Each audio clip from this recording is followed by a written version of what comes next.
Assalamualaikum warahmatullahi wabarakatuh.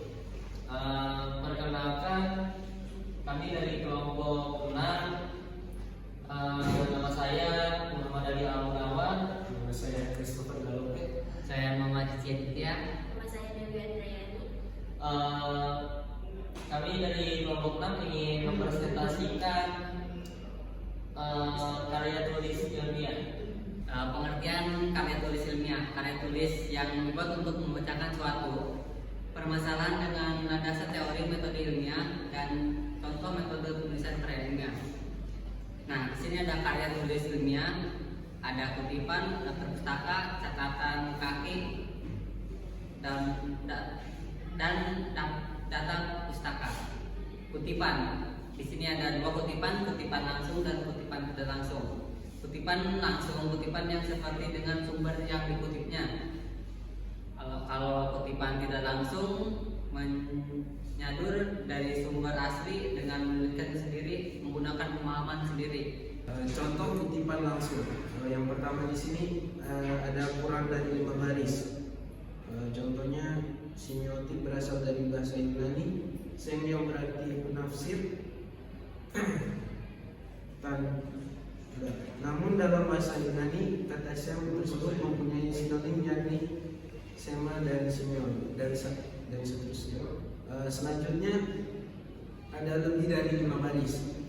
Contohnya manusia hidup membutuhkan makanan dan minuman untuk menyuplai nutrisi dalam tubuh. Tubuh manusia membutuhkan beraneka macam nutrisi yang bersumber dari makanan yang diperoleh dari alam sekitar dan seterusnya. Selanjutnya contoh kutipan tidak langsung. Pengertian psikolinguistik banyak didefinisikan oleh para ahli bahasa. Salah satunya ini dia berpendapat bahwa psikolinguistik merupakan buah dari hasil pertemuan linguistik dan psikologi. Hal senada juga disampaikan oleh Chaya dan seterusnya. Selanjutnya ada daftar pustaka. Yang pertama narasumber atau kutipan. Yang kedua B kutipan halaman. Yang C ada narasumber.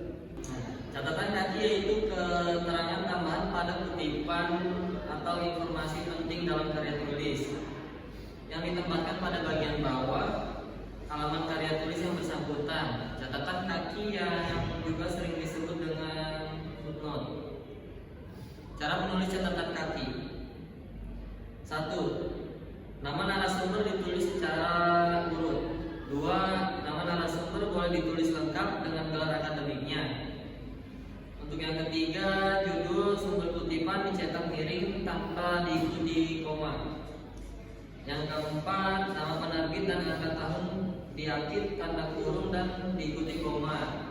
Dan untuk yang kelima, nomor halaman dapat disingkat halaman atau H saja. Angka nomor halaman diakhiri titik. Contoh catatan kaki.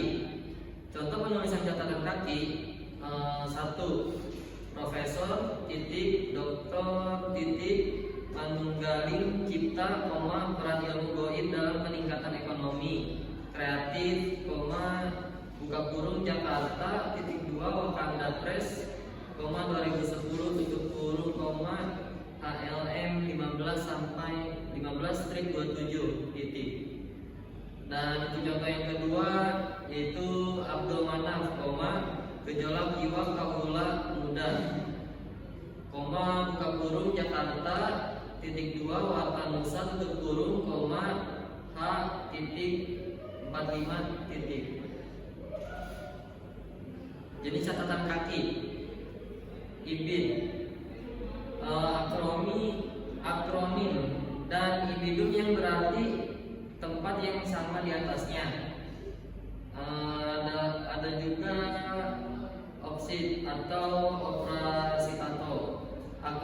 Akronim dari operasitato yang berarti dalam karya yang telah disebutkan merujuk buku sumber yang telah disebutkan dan diselingi sumber lain. Selanjutnya ada loksit, akronim dari lokositato yang berarti di tempat yang disebutkan merujuk sumber data pustaka yang sama yang telah diselingi sumber lain. Contoh jenis catatan kaki. Ibid, dokter, titik, nyatamu, nayatu, koma, sejarah, kondangan dalam sejarah silaturahmi Nusantara, koma, buka kurung, Jakarta, titik 2, abadi pustaka, koma, 2010, tutup kurung, koma, ALM 15-27, titik. Ibid, titik, Ibid, koma, 137, titik, oksid, Prof. titik Dr. titik Hasan Basari, koma M.A. titik koma peninggalan Portugis dalam budaya Betawi, koma buka kurung Jakarta titik 2 komunitas baca, koma 2010 tutup kurung, koma ALM 15-27. Effendi Badrodin, koma sejarahnya sejarah, koma buka kurung Jakarta titik 2 dalam Jaya tutup kurung, koma H titik 45 titik Basari, koma oksid titik 51 Badrodin, koma oksid titik 105. Contoh jenis catatan kaki. Loksid, Prof. titik Dr. titik Hasan Basari, koma M.A. titik koma peninggalan Portugis dalam budaya Betawi, koma buka kurung Jakarta titik 2 komunitas baca, koma 2010 tutup kurung, koma ALM 15-27. Effendi Badrodin, koma sejarahnya sejarah, koma buka kurung Jakarta titik 2 dalam Jaya tutup kurung, koma A titik 45 titik Basari .loksid, Badrodin .loksid. Udah belum? Yang pertama adalah membuat karya tulis sendirian. Tahap pertama yaitu tahap penulisan. Tahap kedua tahap penulisan pengolahan dan analisis data. Penulisan dengan kalimat efektif. Tahap ketiga tahap pasca penulisan penyuntingan. Tahap pra penulisan. Yang pertama itu 1. Menentukan tema, topik dan judul karya ilmiah. Yang kedua membuat rumusan masalah. Yang ketiga menentukan data penelitian dan sumber referensi. Yang keempat membuat keterangan-keterangan. Yang kelima membuat persyaratan. Cukup sekian dari kelompok kami, kurang lebihnya